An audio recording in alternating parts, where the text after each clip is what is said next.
Magandang araw misteryoso movie recap. Pinakikilala sa unang eksena ang tatlong magnanakaw sa Detroit na sila Rocky, Alex, at Money, na kumikita sa pamamagitan ng pagpasok sa mga bahay at pagnanakaw ng mga gamit. Sa ngayon, pinasok nila ang bahay ng isang mayaman habang wala ito. Sa sandaling mabuksan nila ang pinto, pinutol muna nila ang sistema ng seguridad at magsisimulang magnakaw ng mga mamahaling bagay na nasa loob. Kapag sila ay tapos na, muli nila papaganahin ang alarma at babasagin ang salamin ng pinto ng bahay, na nagiging sanhi ng alarma sa kanilang pag-alis. Ang maglaon, habang nagmamaneho sila palayo sa kanilang ninakawang bahay, pinag-uusapan ni Rocky at Money ang kanilang intensyon na umalis sa lungsod at lumipat sa California pagkatapos ng kanilang huling pagnanakaw. Hiniling ni Rocky kay Alex na sumama sa kanila, ngunit tumanggi siya dahil hindi niya maiiwan ang kanyang ama.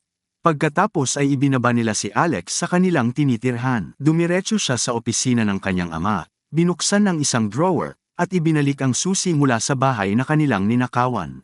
Nalaman natin na ang kanyang ama ay nagtatrabaho para sa seguridad ng mga tahanan, at mayroon siyang mga ekstrang susi sa lahat ng mga ari-arian sa bayan. Si Rocky naman ay nakatira kasama ang kanyang nakababatang kapatid na si Didi, ang marahas nilang ina na si Ginger, at si Trevor, ang lasinggero na kasintahan ng kanyang ina. Mukhang sawa na siya sa kanyang mahirap na sitwasyon sa bahay kaya gusto niyang magsimula ng bagong buhay sa California kasama ang kanyang kapatid. Sa susunod na eksena, sinubukan ni Money na ibenta ang mga ninakaw ngunit hindi ito ang inaasahang presyo na matatanggap niya. Makikita sa mukha niya ang pagkairita. Inirerekomenda ng dealer na magnakaw sila ng pera sa halip na mga bagay. Sinabi rin niya kay Money ang tungkol sa isang veterano ng Gulf War na nagngangalang Norman Nordstrom na nakatira mag-isa sa isang abandonadong distrito ng Detroit. Sinasabi ng dealer na mayroong higit sa $300,000 na cash na nakatago sa isang lugar sa kanyang tahanan. Pinatay umano ng isang mayamang babae ang anak ni Norman sa isang aksidente ng sasakyan na nagudyok sa kabayaran. Kinabukasan, nakipagkita si Money sa kanyang mga kaibigan at pinaliwanag niya ang planong papasukin nilang bahay. Sinang-ayunan naman ni Rocky ang planong ito dahil maaaring ito na ang kanilang huling pagnanakaw, ngunit hindi sumasang-ayon si Alex. Nag-aalala siya tungkol sa mga posibleng kahihinatnan ng pagkuha ng ganoong kalaking halaga. Para sa kanila at sa kumpanya ng kanyang ama, kinalaunan sa araw na yon, nag-text si Rocky kay Alex, na nakikiusap sa kanya na samahan siya kahit ngayon lang para sa kanya upang makaalis sila ng kanyang kapatid sa bayan. Sa kalaunan ay nakumbinsi siya nito dahil tila may gusto ito sa kanya. Kinagabihan, naglakbay ang tatlong magkakaibigan sa abandonadong lugar upang tiktikan ang tahanan ni Norman. Sa panahong ito, natuklasan nilang bulag ang lalaking balak nilang looban. At ang naging opinyon ni Alex na mali ang pagnanakaw sa ganong tao. Ngunit sinagot siya ni Money na hindi dahil bulag siya ay santo na siya. Sa kanilang pag-uusap, nagulat sila nang tumalon ng aso ni Norman sa pintuan ng kanilang sasakyan, dahilan upang umalis na muna sila. Sa hating gabi, bumalik ang grupo sa bahay ng veterinaryo upang simulan ang pagnanakaw. Bago buksan ang pinto, nilagyan muna nila ng gamot ang aso para makatulog muna ito. Gayunpaman, sila ay nadismaya, ang pinto ay may 4 na susihan, habang si Alex ay mayroon lamang isang susi. Dahil dito ay naghanap sila ng ibang paraan para makapasok. Mabilis silang nakahanap ng maliit na bintana ng banyo, at nagpasya si Rocky na siya ang papasok, dahil siya ang pinakamaliit sa grupo, nang makapasok na siya. Ay agad itong hinanap at pinindot ang master remote updang di tumunog ang alarma ng bahay, pagkatapos ay binuksan niya ang pintuan sa harap para makapasok ang kanyang mga kaibigan sa loob. Pagkatapos nito, tinanggal ng grupo ang kanilang mga sapatos at sinimulan ang kanilang paghahanap sa nanakawin nilang pera na nakatago. Umakyat si Money at nadatnan niyang natutulog ang bulag na nakabukas ang telebisyon. Tahimik siyang naglalagay ng pampatulog na gas sa loob ng silid, kaya hindi nagising si Norman.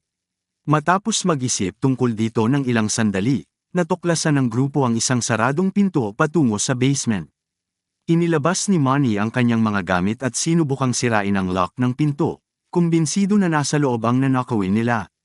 Nainis na siya nung hindi niya magawang buksan ito, naglabas siya ng baril, na ikinagulat ng 2 pang miyembro ng grupo.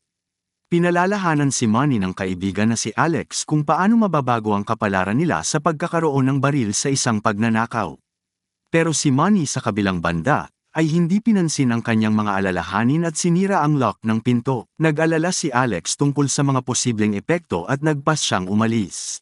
Pagkatapos ay isinuot niya ang kanyang sapatos at naglakad palabas. Binuksan ni Money at Rocky ang pinto, at biglang lumitaw ang bulag, nagtatanong kung sino ang naroon. Sinusubukan ni Money na pakalmayan ang sitwasyon, tumayo si Money at sinabi na lang nalalayo siya dahil ayaw niya ng gulo. Ngunit nang subukan ni Norman na sundan ng kanyang boses, inilabas ni Money ang kanyang baril at nagbanta na babarilin ang lalaki. Nagpaputok pa siya para takutin si Norman, ngunit patuloy siyang humahakbang palapit. Nakarinig si Alex ng putok ng baril sa labas at bumalik upang alamin kung ano ang nangyari. Ang baril ni Money ay mabilis na inagaw ng veterinaryo, na idinikit siya sa dingding. Gusto niyang malaman kung ilan pa sila ang naroroon, kung saan sinagot ni Money na siya lang at humiling na palayain. Kumalas si Norman sa pagkakahawak ngunit binaril siya sa leeg, na ikinamatay niya. Nakaramdam ng takot si Rocky na makita ang tanawing ito, ngunit sinubukan niyang huwag gumawa ng ingay.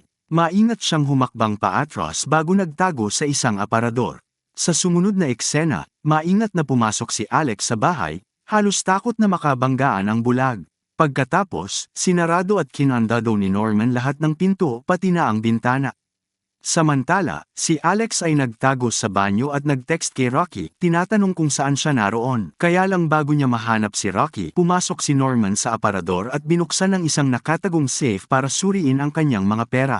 Matapos matiyak na ligtas ito, sinarado niya itong muli, kung saan natuklasan ni Rocky ang access code. Nahanap ni Alex si Rocky ilang sandali pagkatapos umalis ni Norman at hinikayat siyang umalis na sila kaagad. Pumayag siya, ngunit binuksan niya muna ang safe at ninakaw ang pera.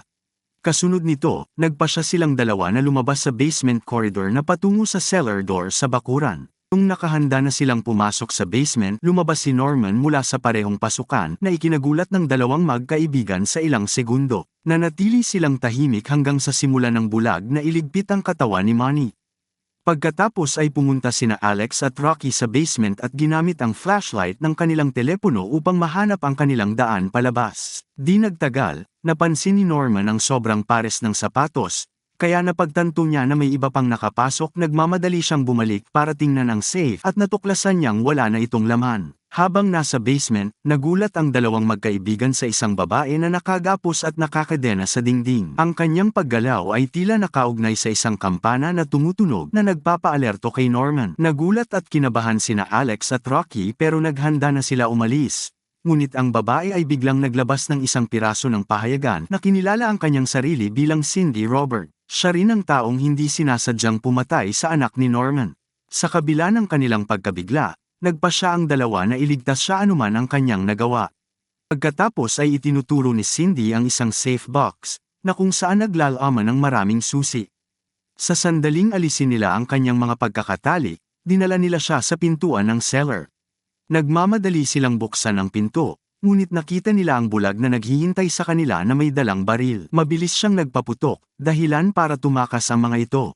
Sa kasamaang palad, isa sa mga bala ang tumama kay Cindy na ikinamatay niya sa lugar. Matapos yun sina Rocky at Alex pumunta upang tumakbo at magtago, habang si Norman umiyak sa katawan ni Cindy na sinasabing ang bata ay patay na. Ngayong wala nang mawawala sa kanya, sumumpa si Norman na hahabulin ang mga nanghimasok at maghihiganti.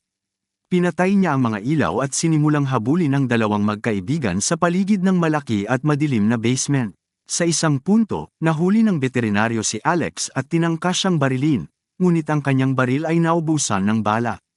Pagkatapos ay itinumba ni Alex ang isang shelf sa kanya bago tumakas kasama si Rocky sa itaas.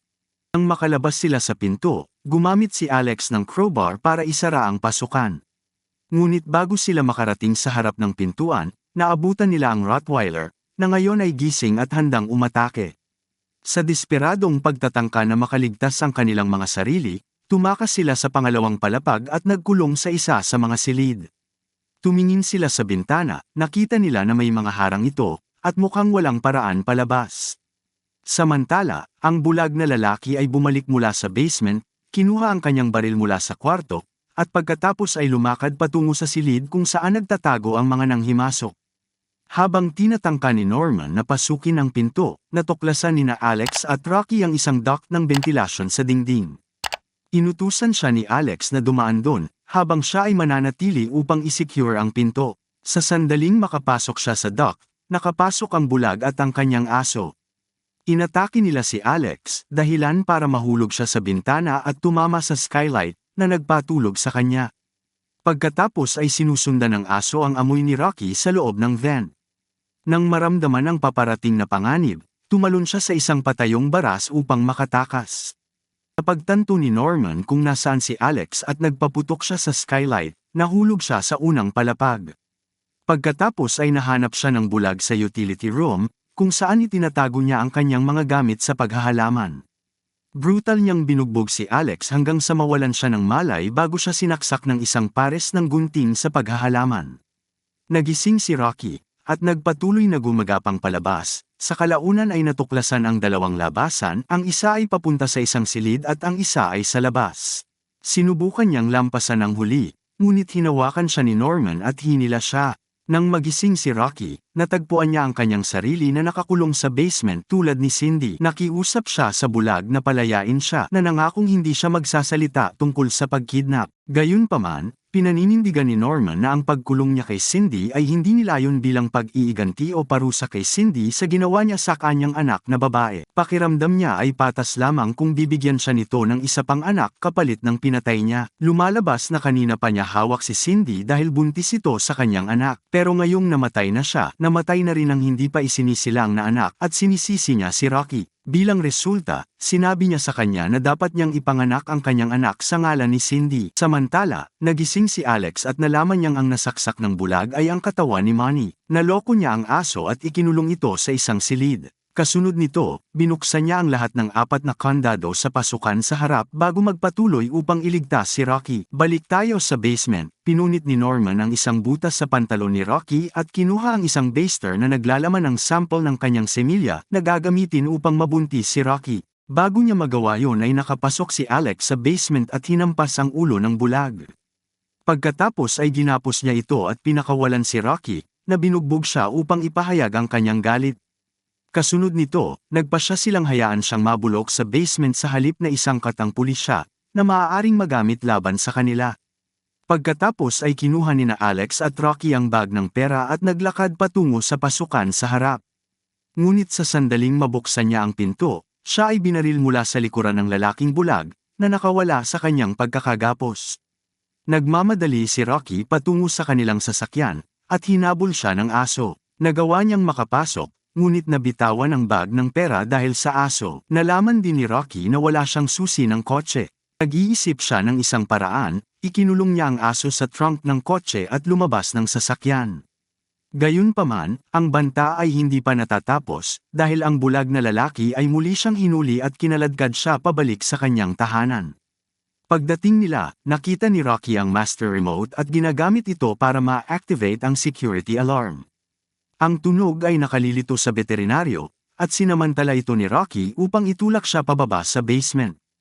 Kinuha niya ang pera at lumabas na ng bahay bago dumating ang mga pulis, sa paniniwalang patay na ang bulag. Sa huling eksena, makikita natin si Rocky at ang kanyang nakababatang kapatid na babae na nakaupo sa isang kafe sa paliparan ng Detroit. Habang kumakain, napansin ni Rocky ang isang balita tungkol sa insidente, na nagsasabing nakaligtas ang bulag at nagpapagaling sa ospital. Inako ni Norman na pinatay niya ang nanghimasok sa bahay niya upang ipagtanggol ang kanyang sarili, ngunit hindi niya binanggit si Rocky, Cindy, o ang ninakaw na pera. Nagtapos ang pelikula sa pagpunta ni na Rocky at Didi sa California upang simulan ang kanilang bagong buhay. Maraming salamat sa panonood, sana ay natuwa kayo. Para sa mga susunod pa na video, sana ay i-like ang video na ito, at mag-subscribe sa aking bagong channel. Maraming salamat sa pagsuporta.